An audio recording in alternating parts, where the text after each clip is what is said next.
अस्सलाम वालेकुम नाज़रीन, जैसे कि आपको पता है कि आज की बात में हम नए टॉपिक के साथ फिर हाज़िर हैं। आज आप बताइए कि आप लोग कैसे हैं? उम्मीद है कि खैरियत से होंगे और ठीक होंगे और खुश होंगे। यकीनन आपको पता है कि न्यू ईयर आ गया, क्रिसमस आ रहा है, 22 चला गया और 23 आने वाला है, नए साल।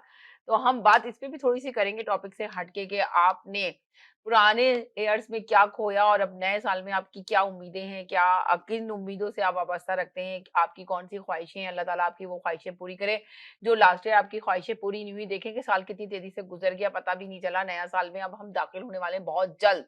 न्यू ईयर आने वाला है, यकीनन कितनी तेजी से गया, क्या खोया और क्या पाया, इस पे भी हम गुफ्तगू जरूर करेंगे। हमने ना लास्ट टाइम आपको इसी शो में बोला था कि हम इस पे बात करेंगे। आप टॉपिक तो हमने ये दिया है कि डिवोर्स का इशू बहुत तेजी से बढ़ रहा है। तो आप बताइए कि डिवोर्स के बाद किन किन हालात का सामना करना पड़ता है। तो अब हम दुआ करते हैं कि ये जो नया साल आने वाला है कि सब लोगों के लिए खुशियां लेकर आए, डिवोर्स थोड़ी-सी कम होना शुरू हो जाए। अभी तो बहुत तेज़ी से आप सोचेंगे, हर घर में सुनने में आ रहा है कि बस सिंगल हो गई हैं और उसके बाद क्या मसाइल देखती हैं और किन-किन मसाइल का सामना करना पड़ता है। ज़रूर आके शेयर कीजिए, ज़रूर आके बताइए, ताकि हम शायद इसके ज़रिए एक अच्छा-सा मैसेज लोगों तक पहुँचा सकें कि लोग आराम से बैठें। क्या रीज़न होता है इन सब चीज़ों का? इसमें हम बात करेंगे। मेरे साथ एक कॉलर मौजूद है। जी, हेलो जी, अस्सलाम वालेकुम। अस्सलाम वालेकुम समीना, कैसी हैं आप? बस ठीक-ठाक, आप सुनाइए कैसी हैं? आप देखें कि कितनी पहले थोड़ी-सी बात करते हैं कि इस साल हमने क्या पाया और क्या खोया, तो इस पे थोड़ी-सी बात करेंगे, जबकि टॉपिक नहीं है मगर मैं चाह रही हूँ कि बात करना है इसलिए कि साल बिल्कुल एंड पर है। बहुत जल्द आप सोचिए नए साल में आप शामिल होने वाली हैं, एंट्री करने वाली हैं नए साल में, तो पुराने बिल्कुल। जो गुज़र चुका है उसमें कुछ बहुत सारे लोगों ने बहुत सारी चीज़ें खोई, बहुत सारे लोग बहुत सारी चीज़ें पाई भी और बहुत सारी चीज़ें खोई भी। कुछ लोग आए भी और कुछ लोग चले भी गए, दुनिया से भी चले गए। बहुत सारी चीज़ों से सर्वाइव करना पड़ा, बहुत महँगाई भी हुई जिसमें लोग टेंशन में भी आए, बहुत सारों की जॉब्स चली गई, बहुत सारे लोगों ने अपने अज़ीज़ों को खो दिया और बहुत सारे लोगों ने बहुत सारी चीज़ें अचीव भी की। तो इस पे थोड़ी-सी गुफ्तगू करेंगे, ज़रा-सी रोशनी आप भी डालिए कि आपने भी देखा होगा अपनी ज़िंदगी में क्या पा लिया, लोगों ने क्या पाया, लोगों ने क्या खोया और किस चीज़ को ज़्यादा प्रमोट किया गया। कोरोना के बाद क्या चीज़ें आपको देखने में ज़्यादा मिली? तो समीना, मैं तो यही कहूँगी कि बहुत सारे सवालात दे दिए आपने, कहा होगा समीना ने भरमार कर दी मेरे ऊपर सवालों की। जी, मुझे समीरा जी की आवाज़ इतनी पसंद है कि मैं बहुत गौर से आपको सुनती हूँ और आपकी शक्ति की तारीफ़ करना चाहती हूँ। समीना, आपका बहुत शुक्रिया कि आप हम कॉलर्स के लिए, हम लोगों के लिए, हम ऑडियंस के लिए इतना अच्छा शो लेकर आती हैं जी, और ना सिर्फ लेकर आती हैं बल्कि इसमें इतने अच्छे वार्मिंग टॉपिक्स रखती हैं कि जी। हमको अच्छा लगता है बात करके, आपको देख के, आपको सुन के। अल्लाह आपको पता है बहुत मैं तो शुक्रिया, वैसे आपकी थैंक यू बहुत सो बड़ी मच। फ़ैन हूँ।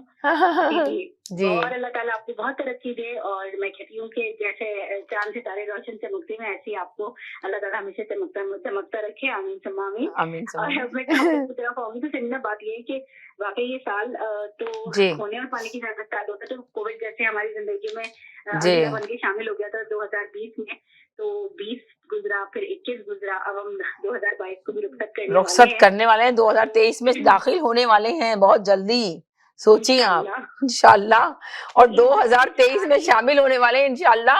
और 2022 में हमने क्या-क्या चीज़ें खोली और क्या-क्या चीज़ें पाली, ये तो सब लोग ही आके बताएँगे। अगर देख रहे हैं और सुन रहे हैं, तो ज़रूर कमेंट्स में लिख दीजिएगा कि क्या एक और कॉलर आ गए, इनको भी मर्ज करती हूँ। जी, हेलो जी, अस्सलाम वालेकुम। अस्सलाम हेलो, वालेकुम। वालेकुम अस्सलाम, क्या हाल-चाल है आपके? हेलो, अस्सलाम वालेकुम, क्या हाल-चाल है आपके?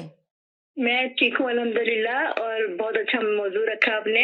अच्छा। और जो अभी आपने इतने सारे सवाल दिए हैं। मैंने बहुत सारे सवालों की भरमार कर दी है, तो लोगों को, देखने वालों, जी, सुनने वालों को लगे कि एक सवाल का जवाब जाके दें। या जरा पहले कॉलर का जवाब ले लूं, फिर आपकी तरफ आती जी, हूँ। मैंने आपको ले लिया कि देखूं कौन से कॉलर है। ठीक जी है, जनाब, जी, ठीक है, हेलो जी, ओके। बोलिए। जी समीना जी, तो आने वाली हमारी नई कॉलर बहन को भी मेरा बहुत बहुत अस्सलाम वालेकुम और उम्मीद करती हूँ कि अल्लाह ने उनकी सेहत अच्छी रखी होगी। मेरी दुआ है उनके लिए खास तौर से। जी, और मैं ये कहना चाहती हूँ समीना कि जब 2020 में कोरोना ने हमारी जिंदगी में अंधेरा बनकर दाखिल हो गया था, जी, तो उस वक्त जमाने में भी आपने एक उम्मीद की किरण जलाई थी। अपने शो के जरिए आपने हम लोगों को जोड़ा था, कम्युनिटी की खिदमत की थी और उसके नतीजे में जो कि हम लोग बहुत ज्यादा मायूस थे, अकेले थे और हम्म, बहुत ज्यादा जिंदगी में एक इतनी ज्यादा उदासी खुल गई थी कि समझ नहीं आता था कि आप क्या करें, क्योंकि बाहर आप जा नहीं सकते थे, जी कुछ आप कर नहीं सकते थे और जिंदगी में बड़ा मायूसी और अंधेरा था। तो उसमें आपने हम कॉलर्स का, हम लोगों का, हमारी कम्युनिटी का साथ दिया और आपने उसमें अपने शो के जरिए हमको जो है वो एक अल्लाह रोशनी की ताला किरण जी, जलाई जी, मैंने। बिल्कुल रोशनी की किरण आपने ऐसी जलाई कि जी उस किरण से हमें ऐसी रोशनी मिली कि हमें एक-दूसरे से हमारा कॉलर का एक अच्छा रिश्ता बना, ताल्लुक जी बना और फिर बहुत सारे ऐसे लोग आए जिन्होंने अच्छी बातें की और उस मायूसी के अंधेरे में से हमें बाहर निकलने में बहुत मदद की। कहते हैं कि काउंसलिंग करना एक जी बहुत बड़ा फन होता है और आप इस फन से माला-माल हैं, आपको अल्लाह ताला ने इतनी सलाहियत दी है कि आप लोगों को कन्विंस भी कर लेती हैं और लोगों को जो है वो खुश भी कर देती हैं। तो अल्लाह ताला ने आपको जो ख़ासा है आपकी खुशमिज़ाजी और आपकी जो इतनी एफर्ट है चैनल को चलाने में, इसको रन करने में और कम्युनिटी को अपने साथ जोड़ने में, इसकी मैं बरमिला तारीफ करती हूँ और मैं हमेशा करती रहूंगी और मैं इस बात की दिल से बहुत तहे दिल से शुक्रगुजार होती हूँ आपकी कि इन शोज के जरिए, इन टॉपिक्स के जरिए आप हम लोगों को जोड़ने की कोशिश करती हैं। और जो जहाँ तक खोने और पाने की जो बात है, तो अल्लाह का शुक्र है कोई ऐसे जैसे हमने कोई बहुत बड़ा नुकसान हमारा नहीं हुआ, लेकिन काफी सारे लोग एक सेकंड जी जी जी जी जी जी अब जो बोले। दुनिया से रुखसत हो गए, तो उन सबके लिए नेक तमन्नाएं और दुआएं कि अल्लाह ताला उनको अपने जवारे रहमत में जगह दे और उनके जो भी लवायकीन है उनको इस चीज की बर्दाश्त करने की और सब्र और हौसला दे उन आमीन लोगों को सुम्मा जो आमीन। उन्होंने अपने प्यारों को खोया। जी तो अब ये 2023 में जब हम कदम रखने वाले हैं, तो मेरी यही दुआ है कि हम सब खुशी खुशी उसमें कदम रखें और जो गलतियां हमने अपनी जिंदगियों में की या अपनी लाइफ में की है, तो उनको दोहराने से हम गुरेज कर सके, क्योंकि आमीन। दुनिया में समझना देखें जी इतनी खुदगर्जी हो गई है। पहले तो 2020 में लोगों के अंदर थोड़ा सा खौफ खुदा भी जाग गया था और लोगों ने एक दूसरे का ख्याल रखना शुरू कर दिया था, मगर अब 2000 जब हम 23 में दाखिल होने वाले हैं, क्योंकि कोरोना वैक्सीन हो गई है, लोगों ने शॉट्स लगवा लिए और हमको कैसे इसके साथ जीना है, जैसे कि आप हमेशा कहा करती थी कि हम इसके साथ अब जीना होगा, ये तो हमारी जी जिंदगी से कहीं जाने वाला ये तो नहीं है, जिंदगी इसकी में कहीं नाम ही जाने वाला है, तकरीबन सही नहीं। कह रही है, इसमें तो जी, जीना ही होगा लेकिन जो हमें लोग नहीं जीना जी होगा सके। इसके जी साथ। जी तो ये साबित हुआ कि अल्लाह ताला ने इंसान को इतनी अहलियत, इतनी सलाहियत, इतनी कुदरत बख्शी है कि अगर वो चाहे तो मुश्किल से मुश्किल हालात में भी अपने आप को सर्वाइव करने के लिए तैयार कर सकता है और उसके अंदर सर्वाइव कर सकता है। तो आपके शो से आपसे बातें करके और आपके टॉपिक्स और दूसरे कॉलर्स की बातें सुनकर और खुद अपनी सोच के अंदर मैंने ये तब्दीली महसूस की कि मैं भी इस चीज का हिस्सा बन के जिंदा भी रह सकती हूँ, अपनी फैमिली की हिफाजत भी कर सकती हूँ जी और उनके लिए उनका तहफ़्फ़ुज़ के साथ जो है वो ज़िंदगी की नॉर्मल रूटीन पे वापस आ सकती हूँ। तो मुझे बहुत हेल्प हुई। तो सबसे ज़्यादा तो मैं चैनल की इसीलिए बार-बार शुक्रिया चैनल का इसलिए अदा करती हूँ, क्योंकि आपको पता है बैड वेदर जो होता है, जो यहाँ पे सर्दियाँ होती हैं और जब एकदम से मौसम खराब हो जाता है, तो उसके बाद हम सब अपने घरों में बंद हो जाते हैं। हमारे आउटिंग हम्म का जो ज़रिया होता है बाहर जाने का, घूमने-फिरने का या कम्युनिकेशन का, वो महदूद हो जाता है। तो उसके अंदर जब हम चैनल से कनेक्ट होते हैं, आपके शो से कनेक्ट होते हैं और यहाँ पर दूसरे कॉलर्स के साथ कनेक्ट होते हैं, तो हमारा एक बहुत अच्छा ना सिर्फ टाइम गुजरता है, बल्कि एक दूसरे से बात करके एक कहते हैं ना दिल का बोझ हल्का होता है और इंसान को बहुत अच्छा जी लगता है। तो ये जो एक क्वालिटी है हमारे शो की, हमारे प्रोग्राम की और आपकी, क्योंकि ये साल अब खत्म होने की दर पर है, तो मैंने कहा इस चीज को मैं थोड़ा सा हाईलाइट करूँ। तो मैं तो हम्म यही कहती हूँ कि मेरे लिए तो आपका चैनल और आपसे जो मेरा जो भी ताल्लुक बना है इस चैनल के जरिए, उसको मैं हमेशा जब भी रेन्यू होता है, वो उसी नए साल में दाखिल होती हूँ, तो मैं बहुत खुश होती हूँ, इस दुआ के साथ होती हूँ कि अल्लाह ताला आने वाले और दिनों में जो है वो इस चैनल को और शोहरत के चार चांद ये चैनल चढ़े और मेरी दोस्त, मेरी प्यारी समीना जमीन साहिबा भी और आसमान की सितारों की बुलंदियों को छुए। तो मेरी तहे दिल से ये दुआ होती है कि ये सारा कुछ जो है हमारी जिंदगी में चले।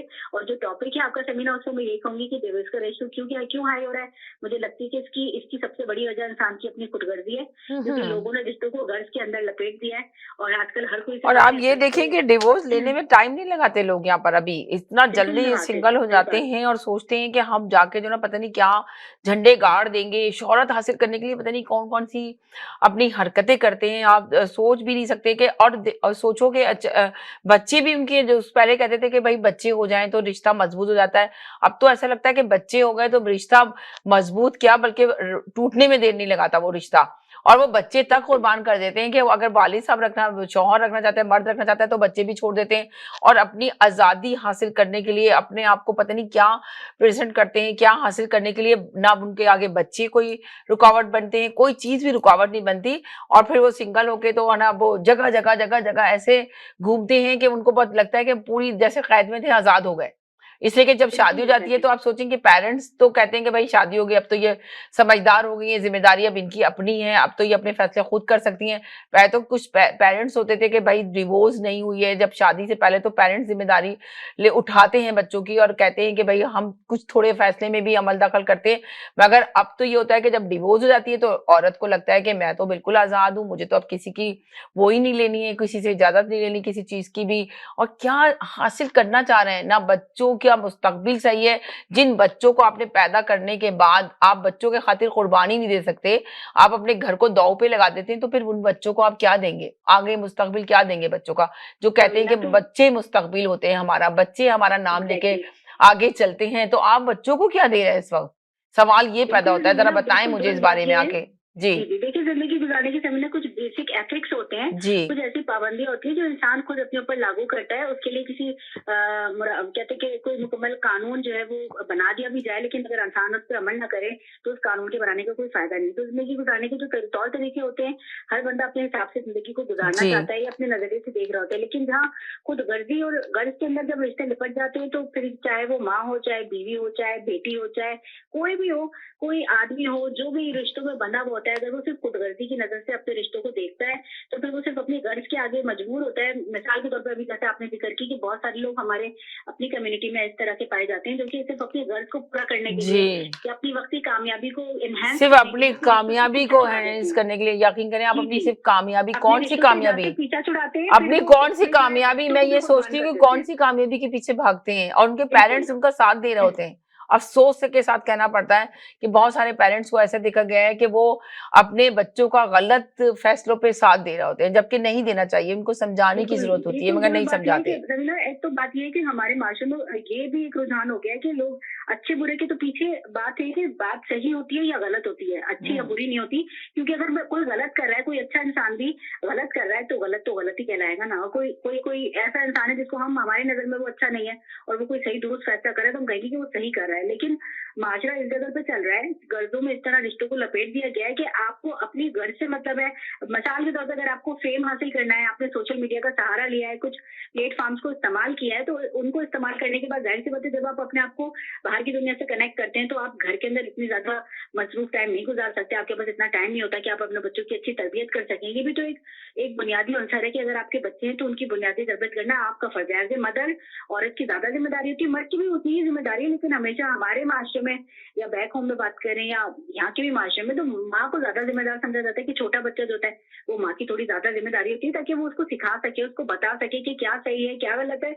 मगर आजकल के जो बड़े हैं उन्होंने खुद ही अपने रास्ते इस तरह के कर लिए कि वो बच्चों को क्या समझाते होंगे। तो यहाँ पर भी हम्म लोग ना सिर्फ डिवोर्स ले रहे हैं, और मैं ऐसी कई फैमिलीज को जानती हूँ जिन्होंने डिवोर्स दिया और उसके बाद फिर वो अपनी कोई भी जिंदगी में जो भी काम करना चाहते थे, और जो उनके बच्चे थे, बच्चे उनके बिखर के रह गए क्योंकि वो किसी एक के पास नहीं है। वो फुटबॉल बन गए कि कभी मदर के पास जाए या फादर बच्चे के तो पास आप जाए। सोचें, बिलीव करेंगे वैसे ही बिखर जाते हैं बच्चे जब अलग हो जेन्युइन जाते हैं प्रॉब्लम्स तो के इस थ्रू अगर आपके हाँ लाइफ में कोई ऐसे मसले मसाइल थे जो आप समझते थे कि भाई हमारा हम्म अलग होना बेहतर है, कि हम नहीं चल सकते एक दूसरे नहीं के चल साथ, सकते लेकिन जी। वक्ती तौर से शोहरत हासिल करने के लिए या वक्ती कामयाबियां समेटने के लिए या किसी सोशल मीडिया के प्लेटफॉर्म पे सक्सेस पाने के लिए अगर आप अपने रिश्तों से और आप फैमिली से यकीन करें कि अगर यहाँ दूर की भाग रहे हैं। जनरेशन से बात करो तो समझ नहीं आता कि उनकी सोच क्या है, उनकी थिंक क्या है, वो क्या सोच रहे हैं, किस तरफ जाना चाहते हैं।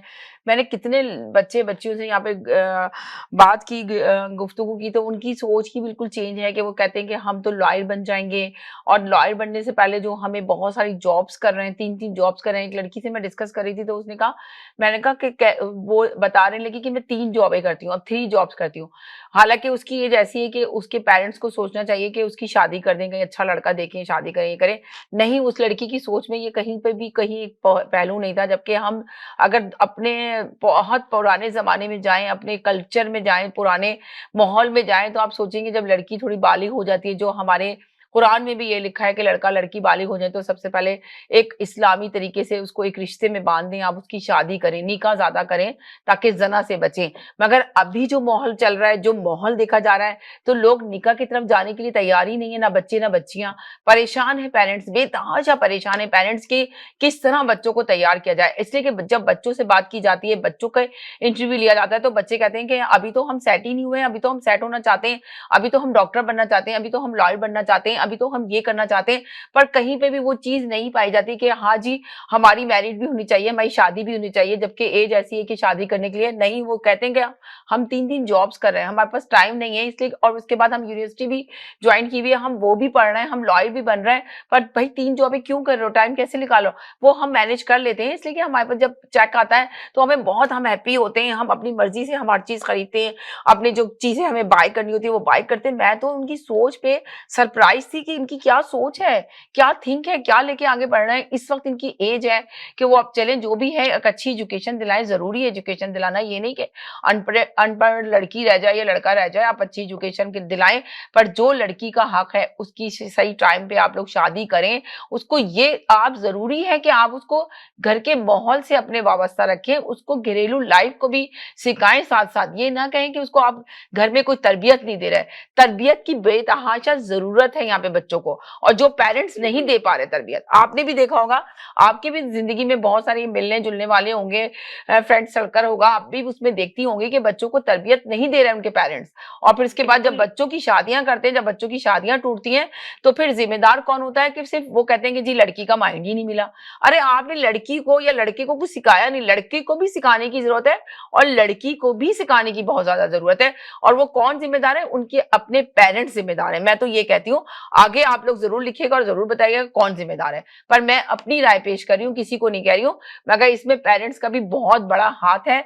जो नई जनरेशन की डिवोर्स हो रही है, हम पुराने लोगों की भी बात कर रहे हैं, जो 4-4 5-5 बच्चों के बाद वो सिंगल हो रही हैं और पता नहीं क्या हासिल करना चाहती हैं, क्या अचीव करना चाहती हैं, उनका हमें कोई एजेंडा समझ नहीं आता। और मर्द क्या उनको किस तरह रखते हैं कि वो औरत इतनी बेजार हो जाती है। तो इसमें कसूरवार ना औरत को ठहरा रहे ना मर्द को ठहरा रहे, मगर जिम्मेदार है कौन? या आज का माशरा, या औरत, या मर्द? हम इस पे बात कर रहे हैं। अगर आप लोगों को भी बात करनी तो जरूर आइए। तो आप क्या कहेंगी मेरे इन सारे सवालों के जवाबों में? जी मैं तो यही कहूंगी कि इंसान, वही वाली बात आती है कि इंसान की अपनी सोच है। अगर अपनी सोच को आप दुरुस्त तरीके से नहीं इस्तेमाल करेंगे, मर्द हो या औरत हो, कभी कभी शादी के बाद दोनों को एक खराब सिचुएशन से गुजरना पड़ता है। क्योंकि कभी कभी दो बहुत अच्छे लोग शादी करते हैं, मगर वो शायद एक दूसरे के लिए नहीं बने होते, तो उनकी शादी नहीं चल पाती। हाँ। तो एक जेन्युइन मसला है जो भी। मगर अभी जो मैंने आपको बताई, की तरबियत की बात आपकी जी मैं इस पर जरूर बात करूंगी। हाँ। कि वजह यही कि समीना, बात ये कि वो कि मैं एक महफिल में बैठी थी तो वहां पर बात हो रही थी, तो एक कोई लड़की भी थी वहां पर, बच्ची ऐसी टीनेज। तो उसने बोला कि भाई बात ये है कि अगर पेरेंट्स जो है, पेरेंट्स को रखने का तो बेटियों को राइट होता है या बेटियां रख सकती हैं अपने साथ, तो मुझे लगता है कि किसी के पेरेंट्स को ओल्ड होम में नहीं जाना पड़ता या कोई ओल्ड हाउस नहीं होता। तो फिर मैंने उसको बोला कि तुम ये क्यों कह रही हो, क्योंकि मैं एग्री तुम्हारी बात से नहीं करूंगी। तो उसने कहा नहीं आप क्यों नहीं कर रहे इस बात से, क्योंकि बेटियां तो पेरेंट्स को बहुत ज्यादा अहमियत देती हैं। तो मैंने कहा बात ये कि वही बेटियां जब किसी की बीवी बन जाती हैं, तो क्या वो किसी अपने सास ससुर को वही प्रोटोकॉल नहीं दे सकती जो अपने पेरेंट्स को देती हैं? अगर वो इस तरह सोचे तो फिर भी ओल्ड हाउस नहीं होगा, क्योंकि वो उसको अपने पेरेंट्स की तरह डील करेंगी ना। तो फिर वो बच्ची चुप हो गई, मुझे कुछ नहीं बोला आगे से। तो बस सोच का और उसके इस्तेमाल का फर्क है। और जितना बर्डन इंसान अपने ऊपर डालता रहता है, एक वक्त आता है कि इतना ज्यादा प्रेशर हो जाता है। आजकल आप जरा किसी टीनेज बच्चे से बात करें, वो आपको बताएगा कि वो कितने प्रेशर में है, उसको अंदर का बाहर का हर तरह का प्रेशर है, हर तरह से उसको अपनी कुछ टाइम नहीं मिल रहा होता अपनी जात के लिए कि वो कुछ कर। आप ये देखें कि यहाँ का बच्चा जो है, यहाँ का बच्चा और बच्चियां शादी करने के लिए एग्री नहीं होते। उनको कौन सी आजादी चाहिए होती है, उनको कौन सी तालीम दी जा रही होती है कि वो इस चीज के लिए तैयार ही नहीं होते। वो कहते हैं कि आई एम हैप्पी, हमें शादी नहीं करनी। कितने लोग मेरे ऐसे जानने ताल्लुकात हैं जिनसे मैं बात करती हूँ, तो वो कहते हैं कि नहीं हमें शादी नहीं करनी, हम अपनी लाइफ में बहुत हैप्पी हैं, हम कमा रहे हैं, हमारे पास गाड़ी है, हमारे पास घर है, हमारे पास सब कुछ है, हमें शादी नहीं करनी, गुड जॉब है। तो आखिर ये माशरा किस तरफ जा रहा है, किस तरफ जा रहा है? इस तरफ जा रहा है समीना कि बहुत सारे लोग घरों में बच्चियां और बच्चे ऐसे हैं जो कि हैं शादी के काबिल, मगर उनकी शादियां नहीं हो रही हैं और करना ही नहीं चाहते। रोक, आप सोचिए करना भी नहीं चाह रहे। क्या करें, वक्त निकलता जा रहा है, लोग समझने के लिए तैयार नहीं है। तो अपने बच्चों की तरबियत सबसे इम्पोर्टेंट काम यही होती है। As a couple, as a parents, as a parents यही कहूंगी कि हम अपने बच्चों को अच्छी तरबियत उनकी करें, उनको इस बात की का शऊर दें कि क्या सही है क्या गलत है, किस तरह से उनको अपने आप को लेके जाना चाहिए। और अपने बच्चों को गैर जरूरी बोझ डालने से हमको गुरेज करना चाहिए। क्योंकि अगर हम हद से ज्यादा अपने बच्चों पर बर्डन डालते हैं, उनको बोझ डालते हैं, तो बेचारों की तो फैसला करने की सलाहियतें ही जो है वो खत्म हो जाती है। चले मैं ये दूसरे कॉलर का भी ले लूं मैसेज, साथ ही रहे जी। हेलो जी, वालेकुम सलाम जी। बहुत देर तक आपको होल्ड पे रखा मैंने, सॉरी। कोई बात नहीं, जी। समीना, पहली बात तो मैं ये कहूंगी कि इस साल अल्लाह का करम रहा कि कोई ऐसा नहीं हुआ कि हमने कुछ खोया हो, जी बल्कि जाते जाते अल्हम्दुलिल्लाह मेरे बेटे और बहू ने हमें उम्रे की शहादत का नवाजा, चलें गुड जो है जबरदस्त सरप्राइज जी गिफ्ट दिया उन्होंने हमें। चलें बहुत अच्छी इंशाल्लाह मैं बात है परसों जा रही हूँ इंशाल्लाह अपनी बेटी और अपने हस्बैंड के साथ। और दूसरी बात मैं ये कहूँ चलें दुआओं में सुनीता, याद रखिएगा साथ खैरियत जाएं साथ खैरियत के वापस आएं जी बिल्कुल बिल्कुल। और दूसरी बात ये कहूंगी कि जो डिवोर्स है ना आजकल, इसमें मर्द एक और औरत एक दूसरे को शादीशुदा लाइफ में एक दूसरे के पाबंद समझ रहे हैं। हम्म रहना नहीं चाहते रहना जिम्मेदारी उठाना क्यों नहीं कि चाहते क्यों वो कहते हैं कि औरत हम वो है ना कि एक बड़े बड़ों की मिसाल है कि मियाँ हमारे घर नहीं, हमें किसी का डर नहीं। तो उस पे तो चल रही है खवातीन कि जब वो एक बोझ समझ रही है, एक ऐसा बोझ जो के कहते हैं ना कि उसको एक ऐसी हड्डी जो उगलते भी नहीं बन रही और निगलते भी नहीं, इसलिए वो और तलाक के बाद वो बड़ी फ्रेश रह रही है। मजे की बात ये है जी क्यों कि बच्चों को उन्होंने जो हम अपने वो जो बच्चों को दे रही हैं, वो दे रही हैं डिप्रेशन, वो दे रहे हैं टेंशन। ओ माय गॉड अब देखें ना बच्चों को तो खो ही रही हैं वो अपने आप तो बहुत मुतमईन है ना, जिंदगी गुजार रही चाहे हैं आदमी हो चाहे औरत हो, ठीक है। जी और उनको देख के दूसरों के बच्चे भी इसी उस पे चल रहे, तो वो लोग भी, मैंने कई घरों में ये देखा है कि वो कहते हैं देखिए वो कितने खुश रह रहे हैं, है ना, वो बच्चे कितने खुश हैं, वो उनके पेरेंट्स सेपरेट नहीं है, उनके पेरेंट्स अलग रहते हैं। क्या ये हमें करना चाहिए? और जब हमारे बच्चों की उम्र होती है शादी की, तब हमें फुर्सत नहीं होती, और जब हमें फुर्सत होती है तब हमारे बच्चों और की आप ये देखिए बच्चे शादी भी नहीं करना चाह रहे, ये भी आपकी नजर से बहुत ज्यादा लोग गुजरे होंगे जो लड़के और लड़कियां शादी नहीं करना चाह रहे जब बच्चों की उम्र होती है तो हमारे पास टाइम नहीं है उनके रिश्ते देखने के, उनकी शादियां करने के, उनको अच्छी बुरी बातें समझाने के, एक तरह से उनको मतलब प्रिपेयर करने के कि अगले घर जाके भी आपने ये करना है और आपकी बीवी ने आना है तो उसके साथ भी आपको अच्छा सलूक, ये तो हमारे पास है ही नहीं आजकल। हम खुद नहीं कर रहे तो हम अपने बच्चों को क्या सिखाएंगे? जी सही कह रही हैं जी सिंगल मदर हो जाती हैं तो बच्चों के पैसे मगर ज्यादा मिल रहे हैं, सिंगल मदर के ज्यादा मिल रहे हैं, वो उससे अच्छी क्या बात है? सिंगल मदर होने के बाद उनको कितने मसाइल का सामना करना पड़ता है, किन-किन हालात से गुजरना पड़ता है, ये किसी को आइडिया है या नहीं? जब वो सिंगल हो जाती हैं उनको नहीं उनके बच्चों को, उनके बच्चों को वो खुद भी तो घर कैसे बच्चे तो देखिए बच्चे बहुत सारे लोगों ने तो ऐसा किया हुआ है शोहरत हासिल करने के लिए कामयाबी कौन सी कामयाबी हासिल करने के लिए उन्होंने बच्चे ही अपने आप नहीं लिए आप सोचें बच्चे खुद नहीं लिए उन्होंने अपने हस्बैंड को दे दिए बच्चे कि जी मैं इसकी जिम्मेदारी नहीं उठा सकती ये जिम्मेदारी आप उठाएं और आने के बाद बाहर सिंगल होने के बाद वो इस कदर आजाद घूम रही है और कितनी लड़कियां हैं जो बस सिंगल हुई हुई हैं और बहुत हैप्पी हैं अपनी जिंदगी के अंदर कुछ तो ऐसे सिंगल हुई हैं कि खर्चा पूरे हस्बैंड उठा रहे हैं बच्चों की वजह से और खुद आराम से जिंदगी गुजार रही हैं कि जी हम तो बच्चों के टेक कर उठा रहा है और खुद वो पार्टियां अटेंड करती फिर रही हैं पार्टियां अटेंड कर जी और मजे कर रही हैं। तो अब आप देखें ना कि बच्चे फिर उनके जो बच्चे बड़े होने के बाद जब बड़े होंगे किसी काबिल बनेंगे तो वो फिर क्या सोच लेके बड़े हो रहे हैं जरा ये तो सोचें थोड़ा थिंक करें फिर बच्चों को कौन सी जिंदगी दे रही हैं वो लोग उन बच्चों को देख के तरस आता है जी यकीन करें उन बच्चों को देख के तरस आपकी जिंदगी में भी बहुत सी फैमिलियां ऐसी होंगी जो सिंगल हुई भी होंगी और जो जी बच्चों को देख के इतना तरस आता है कि वो बच्चे अजीब से हो गए, मतलब वो चाहते हैं कि एक माशरे में जैसा एक अच्छा इंसान एक अच्छा कामयाब इंसान होता है वो वैसा बने, लेकिन वो नहीं बन पाते क्योंकि हमारी वजह से। जी हमारे पास उनको हम सिवाय ये डिप्रेशन टेंशन और ये क्या कहते हैं नशा ये देने के अलावा हमारे पास कुछ है ही नहीं। ओ माय गॉड अब आप देखें ना बहुत सारे लड़के जो बच्चे जो हैं छोटे छोटे बच्चे हैं वो नशा करने लगते हैं अपने दोस्तों के साथ रहते हैं बस उनको कोई परवाह नहीं तो इनका दिमाग सुन जाता है रात में वो करा शादियां होती हैं तो उनके माँ बाप को पता नहीं होता, फिर वो बच्चियों को पता चलता है, फिर वो बच्चियां कहती हैं कि इससे तो हम ना रहें तो अच्छा है। फिर एक नहीं दो फैमिलीज खराब होती हैं, दो घर समझे दो फैमिलियां अपने आप घर खो देती हैं अंदाजा लगाएं कि किस तरफ दुनिया जा रही है। उन बच्चों के माँ बाप मानते नहीं है कि हमारे बच्चे ये कर रहे हैं, उस बात को मानते भी नहीं है जी तो आप यार देखें कि फिर किस तरह इस माशरे में क्या तब्दीली आएगी, लोगों को कुछ सोचना चाहिए। आपकी जिंदगी में आपने बताया कि बहुत सारे बच्चे, मुझे तो ये सरप्राइज हो रही हूँ कि बच्चे नशा तक करने लगते हैं, अंदाजा लगाएं नशा सिंगल तक होने के करते बाद। हैं, और घर का जो है ना? माहौल देखते हैं कि माँ परेशान है, सब परेशान है, तो उसकी परेशानियां, उस किन हालात से गुजरना पड़ता है। लोग ये सोचते हैं कि जी हम सिंगल हो जाएंगे तो हमें बेनिफिट मिलेगा। बेनिफिट बहुत मुश्किल के बाद मिलता है, आपको पता है, आपने पेपर वर्क और बहुत उस करना बेनिफिट पड़ता में है। आप क्या कुछ खो रहे हो तो आपको पता ही नहीं है, आपका नुकसान कितना हो रहा है। जी।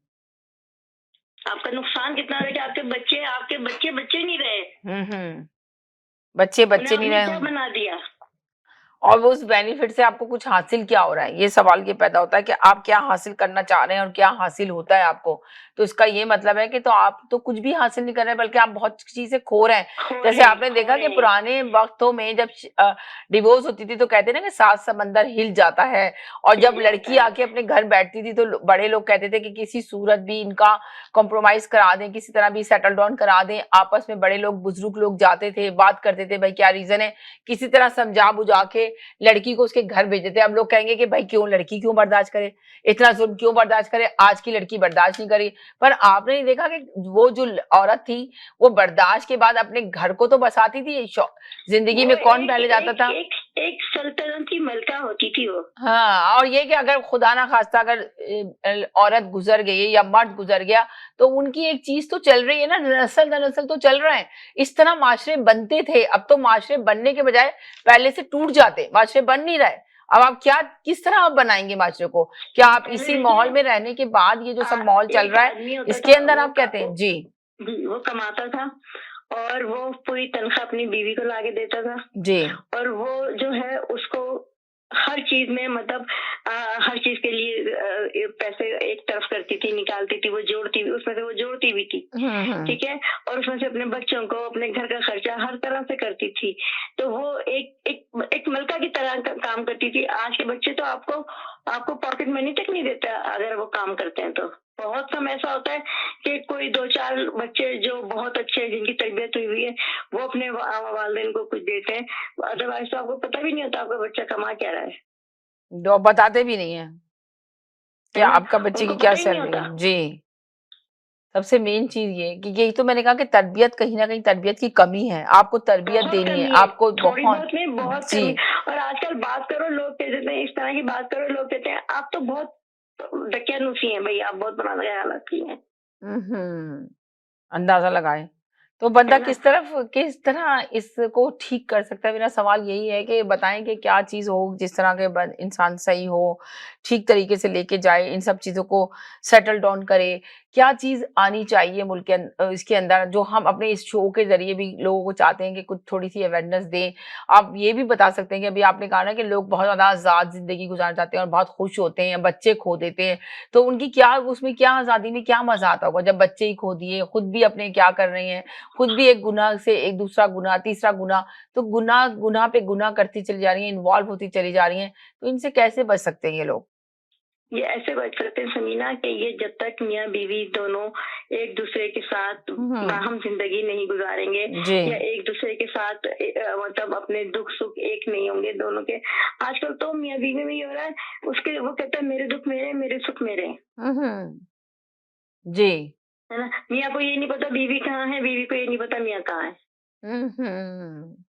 अंदाजा लगाए, सब अपनी अपनी जिंदगी जी रहे हैं।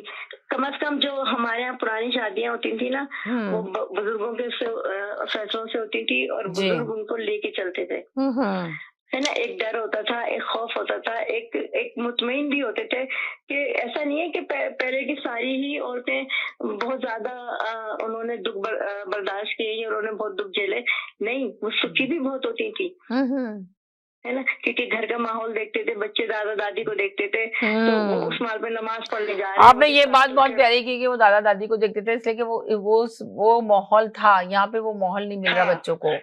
मेन चीज ये माहौल रखना नहीं चाहते हैं यहाँ लोग। यहाँ सिर्फ लोग अपने माँ बाप को ज्यादातर बुलाते हैं किस लिए कि वो जॉब कर रहे हैं, उनके बच्चे देख रहे हैं। ठीक कह रही हैं आप, ज्यादातर लोग माहौल दिखाना नहीं चाहते, कि बस दिखाना चाहते हैं कि बस हमारे बच्चों को देख लें और हम जॉब कर लें, राइट, जॉब कर लें। हाँ। तो अब नहीं, अपने आप को, अपनी ख्वाहिशें थोड़ी सी कम करनी पड़ेंगी, अपने आप को थोड़ा सा मारना पड़ेगा अपने अंदर का। क्यों? क्योंकि हम वो जो आज बच्चों की खातिर हम थोड़ा उनको टाइम दें, वही बच्चे आपको वापस टाइम देंगे। जी, और जब हम ये है, लोग कहते हैं नहीं अब आज का माहौल दूसरा है, पहला माहौल दूसरा था। माहौल हमेशा एक सा होता है, तरबियत हमेशा एक सी रहती है। जी, माहौल आप अपनी सोच बदल नहीं, दें। आपने अपने माहौल को जो ना चेंज करना, आपने आपको वो तरबियत देनी होगी। जिस तरह आपने कहा कि तरबियत की बहुत ज़्यादा कमी है, बहुत तो ज्यादा आपको जरूरत है। बच्चों को भी तरबियत देनी है, बल्कि मुझे तो लगता है कि आपको अपने आप भी काउंसलिंग लेनी होगी लोगों से कि किस तरह हम ज़िंदगी में अपने बच्चों की तरबियत कर सकते हैं। ऐसा लगता है कि पेरेंट्स कहीं न कहीं पेरेंट्स की भी कमज़ोरी है, जिसकी वज़ह से जैसे कहते हैं ना कि बहुत सारे लोगों ने अपने बच्चे खो दिए। भाई क्यों खो दिए खो अपने दिए, बच्चे? क्यों इसलिए खो खो दिए? दिए किस ना वज़ह से कि खो उनके दिए? पास क्या वज़ह थी? वो बच्चे जब बाहर निकलेंगे, जब नशे में रहेंगे या अच्छे लोगों के साथ नहीं उठेंगे बैठेंगे, तो फिर तो वो खराब ही होंगे ना बहन। हेलो? हेलो, हाँ, हेलो, अस्सलाम अस्सलाम वालेकुम। बहुत अच्छा सा वालेकुम टॉपिक चल रहा है। मैंने कहा आपका भी मैसेज ले ही लूं टॉपिक के ऊपर कि डिवोर्स का हाँ। इशू बहुत तेजी से बढ़ रहा है। 2022 खत्म होने वाला है, 2023 2023 में हम शामिल होने वाले हैं। तो आप बताइए, सारी चीजें बहुत ज्यादा मिक्सअप है। मैं थोड़ा थोड़ा सा तजिया सबका लेना चाहती हूँ। आप बताइए कि हमने क्या कहते हैं 2022 में क्या खोया और 2023 में हम क्या अचीव करना चाहते हैं, क्या हमारी ख्वाहिश है, हम क्या हासिल करना चाहते हैं, और ये डिवोर्स का इशू क्यों बढ़ रहा है बहुत ज्यादा, और बच्चे जो हैं क्या तरबियत की कमी है जिसकी वजह से बच्चे भी हम अपने लूज कर रहे हैं, क्या वजह है जो है ना, इस पे हम बात कर रहे हैं, डिस्कस कर रहे हैं। मगर हम एक छोटे से ब्रेक की तरफ जाएंगे, ब्रेक के बाद वापस आएंगे तो आपका ओपिनियन, आपकी राय लेंगे। कहीं नहीं जाएगा, मेरे साथ रहेगा। छोटे से ब्रेक के बाद वापस आती हूँ। जी नाज़रीन, हम गए थे एक छोटे से ब्रेक की तरफ। ब्रेक के बाद वापस आए। आप देख रहे हैं अपना पसंदीदा प्रोग्राम आज की बात, जो आप एवरी ट्यूसडे देखते हैं, जो आपको बहुत अच्छा प्रोग्राम लगता है और इसमें आप लोग पार्टिसिपेट भी करते हैं और हम आपके यहाँ के मेन इशू पे डिस्कस करते हैं। इस प्रोग्राम के अंदर ज़्यादा से ज़्यादा आप लोगों की राय लेते हैं ताकि आप लोग अपनी राय इसमें शामिल करें, ताकि लोगों को अवेयरनेस दे सकें। शायद लोगों की कुछ चीज़ें हमारे इस शो के ज़रिए कुछ हम लोगों की हेल्प कर सकें, काम आ सकें कि क्या करना है। जैसे हम कह रहे हैं कि यहाँ पे बच्चों की तरबियत की बहुत ज़्यादा कमी है, तो यकीनन लोग ज़रूर सुन रहे होंगे, देख रहे होंगे, लोग इस बात से एग्री कर रहे होंगे। जी हाँ, यहाँ पे बच्चों की तरबियत में बहुत कमी है। बच्चों में जो आप लोग कहते हैं कि हमारे बच्चे हमारे हाथ से निकलते जा रहे हैं, बच्चे हमारे लूज़ हो चुके हैं हमसे, तो वो क्या वजह है, क्या रीज़न है? तो यही वजह है कि तरबियत की बहुत कमी है। ज़रूरत है कि आप लोग तरबियत करें। पेरेंट्स को मैं ज़रूर कहूँगी कि ज़रूर आप लोग सोचें, अपने अकेले कमरे में जाएँ और ज़रूर सोचें कि क्या काम ऐसा करना चाहिए जिससे आपके बच्चे आपके हों। हर पेरेंट्स को मैं नहीं कह रही, कभी आप लोग हर पेरेंट्स को सोच रहे हैं कि नहीं, जो बहुत सारे पेरेंट्स ऐसे हैं, बहुत सारे परेशान हैं लोग, मैं उन लोगों की बात कर रही हूँ कि वो ज़रूर जो परेशान लोग हैं, जिनके बच्चे लूज़ हो चुके हैं, जिनके बच्चे खो चुके हैं, उनके हाथों से निकल गए हैं, मैं उनके लिए बात कर रही हूँ कि वो ज़रूर सोचिए अपने आप को कि क्या वजह थी, क्या रीज़न था जिसकी वजह से हमारे बच्चे हमारे हाथों से निकले। जी, हेलो जी, क्या कहेंगी आप? जी, ज़मीना आप बिल्कुल ठीक कह रही हैं कि बच्चे जो बेचारे यहाँ पर जी। इस चीज़ का तरबियत की कमी का शिकार हैं, क्योंकि पेरेंट्स एक तो बहुत ज़्यादा बिज़ी रहते हैं। कुछ लोग तो बिज़ी इतने रहते हैं कि उन्हें बस टाइम ही नहीं होता, और कुछ लोग ऐसे होते हैं कि वो इस चीज़ पे ध्यान नहीं देते, क्योंकि तरबियत करने का भी तो एक वक़्त होता है, एक टाइम होता है। बच्चे जो होते हैं जब वो अपनी टीन एज में होते हैं, उनको ज़्यादा तवज्जो की ज़रूरत होती है, और बच्चों को जिस तरीके से आप ट्रेन करेंगे, बच्चे बड़े होके वही बनेंगे। अब ये तो नहीं हो सकता कि आप सिर्फ़ अल्फ़ाज़ से बच्चों को कह दें कि तुमने ये नहीं करना और खुद आप सारे वही काम करें। बहुत सारे लोग होते हैं वो बच्चों को मतलब किसी चीज पे भी मना नहीं करते। वो कहते हैं हम किसी चीज के लिए रोक टोक नहीं करते अपने बच्चों को, जबकि बच्चे तो समझदार नहीं होते। जो बच्चे अभी छोटे हैं उनको इतनी समझ नहीं होती कितना टाइम उनको स्पेंड करना है, कि वो गेम खेलेंगे, कितनी देर इंटरनेट चलाएंगे। कुछ कुछ के बच्चे टिकटॉक बना रहे हैं, और कुछ तो पेरेंट्स ही इतना ज्यादा टिकटॉक बनाने में अल्लाह! आपने बात हैं। बिल्कुल सही। कुछ के बच्चे टिकटॉक बना रहे हैं, कुछ के पेरेंट्स अपने टिकटॉक बनाने की कोशिश में लगे पड़े हैं। जी, वो जी। टिकटॉक पे जाकर पता नहीं क्या फ़ेम हासिल करना चाहते हैं। वो समझते हैं कि एक शॉर्टकट है, इससे हम कोई सेलिब्रिटी बन जाएँगे और पता नहीं क्या चीज़ हमारी वायरल हो जाएगी, और इन वीडियोज़ को वायरल करने के लिए हर कुछ करने के लिए तैयार हैं। उनको कुछ जो भी समझ में आएगा वो उसको सारा टाइम उसकी वीडियो एडिटिंग में, सारा टाइम उसको ठीक करने में, अपलोड करने में, उसका ये सब कुछ नोक अलग संवारने में लगाते हैं, और फिर जाके होता है वो टाइम तो बच्चों के आपने बात कितनी प्यारी बात की है कि नोक को संवारने में गुजारते हैं, कि बस किसी तरह बहुत खूबसूरत हसीन तरीन ऐपें डाउनलोड कर लेते हैं। अब आप सोचिए कि जो जो टिकटॉकर जो इतने मिलियंस के व्यूज लेके बैठी होती है, जब उनसे आप पर्सनल मिले तो आप सरप्राइज हो जाएंगी। ये टिकटॉकर है, ये लड़की थी, ये लड़की नजर आ रही थी, इसको देखो तो ये क्या चीज थी, और टिकटॉक में जो देखा था वो क्या चीज थी। Oh my God! तो अब अंदाजा लगा लें कि क्या अपने आप को क्या दिखाना चाह रही हैं, हैं, क्या फेम करना चाह रही हैं भाई? आप जो हैं ओरिजिनल चीज उसको आप पेश करें, कुछ सबक हमें कोई चीज देखिए ना दें समीना, सिर्फ जिससे टैलेंट जो माशरा होता है बेहतर वो, कर सके, आप उसे कुछ सबक ले बिल्कुल सके, तो आप टैलेंट जो क्या होता है देना वो चाह सिर्फ रही हैं? किसी, हाँ, टैलेंट जो है वो किसी हुस्न का मोहताज नहीं होता। अगर आप राइट, किसी फील्ड में आपके पास टैलेंट है तो आप अपना लोहा मनवाते हैं। मेन स्ट्रीम मीडिया की राइट, जहाँ तक बात करें हम, एक साहिबा की मैं इंटरव्यू सुन रही थी किसी चैनल पे, यहीं कनाडा के लोकल चैनल पे, तो जी, उनसे होस्ट ने जो क्वेश्चन किया कि आप जो है मतलब लोग कहते हैं कि आप इतना फिल्टर लगाती हैं, इतना फिल्टर लगाती हैं कि हर कोई गोरा हो जाता है और हर कोई हसीन लगने लगता है। तो उन पढ़ी लिखी साहिबा ने, सो कॉल पढ़ी लिखी कहूंगी क्योंकि उनका जवाब ने मुझे सरप्राइज कर दिया। वैसे तो बता दी कि वो कनाडा की तमाम यूनिवर्सिटियों में वो लेक्चरर रह चुकी हैं, लेक्चर देती हैं। तो उन्होंने ये कहा कि ना, व्हाई नॉट, मैं इसलिए लगाती हूँ क्योंकि मैं चाहती हूँ सब खूबसूरत दिखें। तो मुझे उनकी छोटी सोच पर बड़ा अफसोस हुआ और हंसी भी आई कि व्हाट डू यू मीन, मतलब आप ये बताना चाहती हैं कि लोग बेचारे रियल फेस के साथ अगली थे और आपने झूठा फिल्टर लगा दिया तो वो हसीन बन गए। हसीन बन तो गए, ये हमारे पढ़े लिखे, सो कॉल्ड पढ़े लिखे लोगों की सोच, जी, उनकी जहनियत। तो आप लोगों की वो बेसिकली थोड़ी इंसल्ट देर कर के लिए रही तो हैं। खूबसूरत हो गए, उसके बाद अगर कोई जी, अल्लाह बज़ाहिर उनको ताला ने दिखता है तो हर किसी फिर को खूबसूरती दी है दी है। और खूबसूरती देखने वाले की आंख में होती है, आपकी ज़हन, आपकी सोच में होती है। फ़िल्टर जो है किसी की खूबसूरती की ना तो ज़ामिन है और ना ही ये कोई माइंड सेट हो सकता है। इसके अलावा तो मुझे कुछ नहीं समझ में आता। तो वो बहुत सारी यूनिवर्सिटियों में लेक्चर देने वाली साहिबा जो थी, उनका अपना ये मिज़ाज था, उनकी अपनी ये सोच थी कि भई मैं ऐसे फ़िल्टर लगाती हूँ कि लोग खूबसूरत दिखना शुरू हो जाएँ। तो ये हुँ, हमारे माशरे के लोगों की सोच है और जब तक ये सोच नहीं बदलेगी, उनकी सोच में तब्दीली नहीं आएगी, तो कुछ भी तब्दीली नहीं आ सकती है। ये हमारे लोगों की सोच को बदलने की ज़रूरत है। यहाँ पे आने के बाद भी अभी तक हम इसी चक्कर में फँसे हुए हैं कि कौन गोरा है, कौन काला है, कौन कैसा दिखता है, कौन कैसा नहीं दिखता है। तो आप जो अपने अंदर की सलाहियतों को तो देखने पे नज़रसानी करने की कोशिश नहीं करते। सारा ज़ोर आपका सिर्फ़ बाहर का जो होते हैं उसी को पेंट और डेंट करने में ठीक गुज़र रहा है और उसका नतीजा ये निकल रहा है कि हमारी कम्युनिटी में देखिए हम बीच में जो है बच्चों की जो तालीम का जो तरबियत का गैप आता जा रहा है। बच्चे जो है वो आप ये देखें पेरेंट्स से ना कि कितना दूर होते जा पार्टियां रहे हैं। किसी सूरत ग्रुप बन गए हैं, ग्रुप बना लिए हैं, 80 लोगों का ग्रुप है या 100 लोगों का ग्रुप है, उसमें एवरीडे पार्टी है। अगर ग्रुप के अंदर उस पार्टियों में ना जाओ तो वो ग्रुप से निकाल देते हैं। अब वो पार्टियों को अटेंड करना पड़ता है इसलिए कि अगर कुछ खुद कोई इवेंट लेकर आ रही है, खुद कोई प्रोग्राम लेकर आ रही है, तो अगर वो उस ग्रुप से नहीं है मौजूद तो वो ग्रुप नहीं पहुंचेगा। उस मजबूरी के तहत कि जी इवेंट कर रहे हैं तो इस ग्रुप को बुलाना है, ये ग्रुप आएगा तो हम किस तरह लोगों को सोशल मीडिया पे दिखा सकेंगे, तस्वीरें अपनी खींच-खींच के सेल्फियाँ बना-बना के डाल सकेंगे कि देखें ये इवेंट बहुत कामयाब हो गया। उसमें कौन के सिर्फ़ अपने चाहने वाले, अपने लोग अब आपको दिखाना है सिर्फ़, ये सब चीज़ें चल रही हैं। और ग्रुपों में आप सोचें, बड़े अफ़सोस के साथ कहना पड़ता है कि अब तो चोरियाँ तक होने लगी हैं। अंदाज़ा लगाएँ यहाँ रह के इस तरह कोई घर, कोई भी पार्टी ऐसे महफ़ूज़ नहीं है, लोगों के पर्सों से चोरियाँ हो रही हैं, लोगों के घरों में जा रहे हैं तो गिफ्ट जो एक-दूसरे को दिए जा रहे हैं वो चोरियाँ हो रही हैं। इसलिए कि इतनी महँगाई हो गई, किस तरह अफ़ोर्ड करेंगे हर पार्टी में, कहाँ से पैसे निकाल के देंगे? तो वो बस वो चोरियाँ करना शुरू कर दी लोगों ने, सिर्फ़ इसलिए कि इन पार्टियों में शामिल रहे लोग। हेलो जी, अस्सलाम वालेकुम।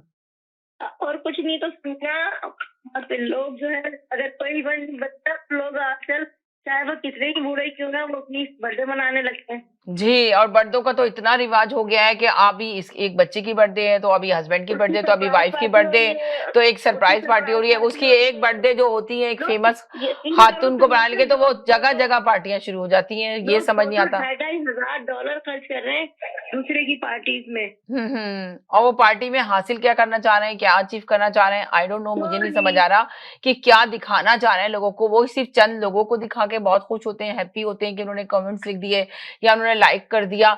तो आप बताएँ कि किस तरफ जा रहा है ये माजरा? कुछ तो समझने की ज़रूरत है लोगों को इन सब चीज़ों के लिए, कुछ सोचने की ज़रूरत है। आप अपनी फैमिली को देखें, जो आपके लिए बहुत अहम है, अपनी फैमिली को टाइम दीजिए, उनको ज़रूरत है आपके टाइम की। ये नहीं कि आप दूसरी जगह जाके टाइम स्पेंड कर रहे हैं, दूसरी पार्टियों में जा रहे हैं। अपने घर को देखिए, अपने माहौल को देखिए, ताकि बच्चे जो आप इतने कीमती हीरे हैं समझ लें वो आपके लिए, तो अगर आप उनको टाइम देंगे तो वो फिर आपको भी टाइम देंगे।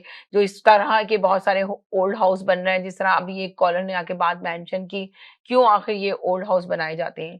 क्यों लोग भेज देते हैं? इसलिए भेज देते हैं कि वो बर्दाश्त नहीं कर सकते, वो मेहनत नहीं करना चाहते अपने पेरेंट्स के साथ, कि उनको रखना नहीं चाहते। जब ओल्ड हो जाते हैं तो वो सोचते हैं कि कौन इनकी ज़िम्मेदारी उठाए, तो ओल्ड और हाउस भेज उसमें देते हैं। गोरे गोरे कम है, धन ज्यादा है। जी। और कितना अफ़सोस से के कहना पड़ता है कि देखें जो घर का सुकून इंसान को मैसर होता है और कहते हैं बड़े फ़ख्र करते हैं जब ओल्ड हाउस में भेज देते हैं, जब उनसे बात करो भई आपने अपने पेरेंट्स को क्यों ओल्ड हाउस में भेजा? तो कहते हैं कि जी वहाँ पे तो वो बहुत हैप्पी हैं, बहुत खुश हैं, बहुत हैप्पी वहाँ है। पे तो उनकी ज़रूरत की हर चीज़ उनको वहाँ मैसर दी जा मुहैया की जा रही है, उनको हर चीज़ प्रोवाइड की जा रही है। तो आप लोग क्यों नहीं अपने घर में इनको सब कुछ दे सकते? क्यों नहीं प्रोवाइड कर सकते? क्या वहाँ पे वो बेटी का ममता, वो प्यार, वो बेटे का प्यार मोहब्बत मिलती है पेरेंट्स को जो ओल्ड हाउस में उनको ये सब समीना चीजें मिल यकीन जाती हैं? जरा करेंगे तो सोचें एक दफा, ओल्ड हाउस एक की जरा बात जरूर कर रही हूँ ना, सोचें इस बात को, मैं गौर करें इस मैं बात को। हॉस्पिटल जाती हूँ जी। तो मैं देखती हूँ कि वहाँ इतनी 80 साल की 70 साल के बुजुर्ग होते हैं और उन्हें उनके घर वाले देखने तक नहीं आते, राइट, है ना? बिल्कुल सही और कह रही वो हैं, बहुत ज्यादा बेचारे सोचने की जरूरत है, यकीन करें बहुत अफसोस के साथ कहना पड़ रहा है। दिल बजाते रहते हैं, नर्सें फारिग होती हैं, सिस्टारी आती हैं, फिर भी देखती हैं, है ना? क्योंकि वो उनकी ड्यूटी है, वो पैसा कमा रही है उससे, कि जिनके फराइज है वो बिल्कुल गाफिल लोग हैं, हम्म। है ना? मैं कितना देखती हूँ कि इतने बुजुर्ग होते हैं, वो सारे मतलब बात करने की तरफ जाते हैं, उनसे कोई बात करने वाला नहीं होता। जी, बात करना चाहते हैं मगर बात करने वाला नहीं होता, बड़े अफ़सोस के साथ कहना पड़ रहा है। बताइए बात करने वाला कोई नहीं है, बेचारे परेशान हैं, इस तरह आपने बता रही हैं कि हॉस्पिटल में छोड़ दिया। अब आप सोचें वाक़ई बड़ी सोचने की बात है, कभी आप लोगों ने भी बूढ़ा होना है, तो सोचें कि आप अगर जो लोग इस तरह का काम कर रहे हैं अपने पेरेंट्स के साथ, तो फिर उनके साथ क्या होगा? उनके साथ भी ये क्या हो हो सकता है। मकाफ़ाते कहते हैं ना अमल होता है, ये अगर आप किसी के साथ करेंगे तो कोई दूसरा भी आपके साथ करेगा। नहीं, फिर कहेंगे ये तो अल्लाह की तरफ से आजमाइश है, जी, फिर आजमाइश आज़माइश नहीं होती है कि होता बंदा है तो फिर आजमाइश है, फिर मकाफात का अमल नहीं देखते कि हमने क्या हुँ, किया था। जी। अब आप सोचिए ना कि जो घर का एक तरह से पहले अगर हम फिर पहले वाली बात करेंगे कि जब पहले बुजुर्ग होते थे तो वो कहते थे घर में रहमतें होती हैं, बुजुर्ग होते हैं, रहमत होती है। बरकतें होती हैं, तो कितना एहतराम करते थे आके जो बच्चे होते थे बाहर से आते थे अपने फादर के साथ बैठते थे, मदर के साथ बैठते थे, बात करते थे, उनकी बातें सुनते थे। कहते हैं ना कि बूढ़ा जब हो जाता है तो एक बच्चा हो जाता है, उसकी याददाश्त बच्चा बच्चों जैसी हो जाती है, तो उस वक़्त उसको पेरेंट्स को सँभालना बहुत बड़ा इम्तिहान होता है। इस इम्तिहान से जो गुज़र जाता है तो समझिए बहुत बड़ी चीज़ होती है, बहुत कुछ कमा लेता है, शायद उसको एहसास नहीं होता, बल्कि वो दुनिया में जन्नत कमा लेता है। ये कहना कमा लेता चाहिए है। कि बहुत बड़ी चीज़ होती है, ये सोचने की बात है, अगर आप सोचें, इस पे गौर करें और अपने बच्चों को शुरू से इन सब चीज़ों को बताएँ, ज़रूरत है बताने की, आपको बताना पड़ेगा, जब आप लोग बताएँगे, तभी बच्चा कुछ कर सकेगा। हेलो जी, अस्सलाम वालेकुम। वालेकुम सलाम। जी, अब तो सिर्फ़ समीरा 1 कैसी मिनट हैं रह आप? गया, बिल्कुल ठीक-ठाक हूँ, 1 मिनट रह गया शो खत्म करने में, आपकी इतनी देर में कॉल आई है। जी, बोलिए क्या कहेंगी? अच्छा सॉरी मैं लेट इसलिए हो गई कि मैं ज़रा ड्राइविंग पे थी, रश था। जी, जी। मैं थोड़ा-सा आपके मौजू पर ये बात करना चाहूँगी। जी। मैं इस और वक़्त एयर पे हूँ, एयर पे हैं आप, जी। ओह! अच्छा ऑन लाइव एयर हूँ। शो में ही हैं, ऑन एयर ही हैं। अच्छा, जी, अच्छा ओके, ओके, ओके। मैंने लाइव शो मैं में ही ये क्लिक किया। जी, मुझे एक चीज़ का ये कहना था जो आप जी। पूछ जी, जी, जी, जी, जी, जी, जी, इतना बताइए। ज़्यादा है। जी, डिवोर्स का रेशियो इतना ज़्यादा क्यों हो रहा है? मुझे इस पे ये कहना था, उसके कसूरवार कहीं पे हम लोग भी हैं। जी। वो इसलिए कि हमने अपने बच्चों से हर चीज़ इस तरह बचपन से हमने बच्चों को सिखाया। आजकल इतना ज़्यादा हो गया है रिश्तेदारों से चीज़ें छुपाना, बताना नहीं। तो हमारे बच्चों के फैसलों में कोई रिश्तेदार बड़े-बूढ़े शामिल ही नहीं होते। राइट। बच्चों के हाथ में फैसले दे दिए हुँ, कि हुँ। बच्चे खुद फैसले करें। पहले ये होता था कि किसी का रिश्ता भी आए तो पूरे खानदान के बड़े उसमें इन्वॉल्व होते थे। जब हुँ। बच्चे फैसले अपने हाथों में करने लगे हैं तो आप फिर सोचें कि फिर उनके फैसले ऐसे ही होते हैं कि वो 1 मिनट में जो शादी करने में उनका फैसला तो वो तोड़ने में भी एक बाइख्तियार हो जाते हैं। बिल्कुल सही कहा आपने। जी। अब ये जब तक शादी नहीं होती पूरे खानदान में किसी को पता ही नहीं होता कि किसी की शादी हो रही है। इतना आम हो गया है छुपाना। हुँ। तो ये छुपाने के चक्करों में यानी बड़े बूढ़ों के मशवरे, दुआएं ये सब चीजों से महरूम हो जाते हैं इंसान। सही कह रही तो हैं। उससे हमें याद है हम लोगों के ज़माने में हमारी नानी, दादी, ताई हमारे यहाँ तो कोई नाराज़ हो जाते थे कि किसी को ना पता चले। हुँ। आजकल सिर्फ शादी के कार्ड आते हैं खानदान से जी, कि जी किस फलाने की शादी हो रही है। अब इसमें पता है क्या होता है, सिर्फ वो बच्चों के फैसले होते हैं। बच्चे खुद कहते हैं इनको नहीं बताऊंगे। तो ये तरबियत हमारी है ना कि हमने बच्चों की तो तरबियत आप ऐसे भी इस की बात से है एग्री शुरू से। करिए कहीं न कहीं बच्चों की तरबियत की कमी है इसके अंदर। नहीं हमारी हमारी गलती है ना, हमने जी। बच्चों की तरबियत ऐसे की है। हमने हुँ। खानदान के बच्चों को काट काट के रखा है। काट के रखा है, सही कह रही हैं, हमने इन्वॉल्व सही नहीं बात। किया उसके अंदर, फैमिली हमारी के अंदर। हम बच्चों की शादी होती नहीं जाएंगी क्योंकि तरबियत तो हमने की है ना। तो फिर बच्चे ज़ाहिर है जब वो गए तो फिर उन्होंने देखा कि अच्छा मैंने बचपन से हमें ये सिखाया, ये नहीं बताना, ये नहीं बताना। हालांकि सब अगर ये सब चीजों में सबके फैसले शामिल हों तो बच्चे भी सोच समझ के फैसला करें। ये समीना इस चीज का मैं समझती हूँ ज्यादा है जिसकी वजह से इतना रेशो बढ़ रहा है तलाक का, क्योंकि बच्चे फैसले खुद करने लगे अपनी शादी के और तलाक होके। जी, जी, जी, जी, बड़े जी। इन्वॉल्व नहीं है। बड़े इन्वॉल्व नहीं है, जिसकी वजह से आप कह रही हैं इश्यू ज़्यादा बढ़ा है, मगर इसको रोका कैसे जा सकता है, ये समझ में नहीं आ रहा कि रोका किस तरह। इसलिए जा और सकता फिर है इनके कि इसके बाद डिवोर्स के बाद किन-किन हालात का? इसके लिए मैं बताएं, देखिए इसके रोकने की छोटी सी है कि आप खानदान को जोड़ के रखें। मैंने तो अभी से जी। ये प्रैक्टिस शुरू कर दी है। खानदान को जोड़ के रखने की प्रैक्टिस शुरू कर दी है। खानदानों से लड़के नहीं रहना चाहिए, खानदानों को जोड़ के रखना चाहिए। यहाँ हम जैसे कजन से आपस में बचपन से बहुत खेलते थे, आजकल के कजन एक दूसरे से चीज छुपा रहे होते हैं। तो वो चीजें ना आगे चल के ये इस तरह के माहौल बनते चले जा रहे हैं। जी। मैं खुद ही इसको वॉच कर रही हूँ कि कहाँ ये कमी है। तो फिर मैंने देखा कि ये तो इसलिए ऐसा हो रहा है कि बच्चे शादी के फैसले अपने खुद कर रहे हैं और उनको थोड़ी पता है उनकी, चाहे आप कितनी अक्लमंद हो, हमेशा समझ होती है वो एज गुजरने से आती है। जी। बहुत अच्छी बात आपने की, यही सबसे बड़ी कमी है कि हमारे रिश्तों को हमने जोड़ के रखना है, कज़िन्स को मिलाना है। जी। मैं खुद इस चीज की मैं गवाह हूँ, कितने मेरे अपने खानदान में ऐसे रिश्ते हुए हैं कि हमें शादी के कार्ड आते हैं, हम हैरान रह जाते हैं, अरे शादी हो रही है। यानी इतना जब आप आपस में नहीं इन्वॉल्व करोगे तो बच्चे बेचारे क्या फैसला करेंगे, फिर क्या बच्चे भी फैसला तरह होते हैं। बहुत अच्छी बात की, बहुत शुक्रिया, thank you so much. Time खत्म हो गया प्रोग्राम का। जी जनाब, मैं ये कहूंगी, चलें, बहुत शुक्रिया। तमाम कॉलर का शुक्रिया अदा करती हूँ जो इस प्रोग्राम में शामिल हुए। इंशाल्लाह अपना ख्याल रखिएगा, दुआओं में याद रखिएगा। नेक्स्ट ट्यूसडे फिर मुलाकात होती है नए टॉपिक के साथ। जब तक के लिए इजाजत चाहते हैं, अल्लाह हाफिज।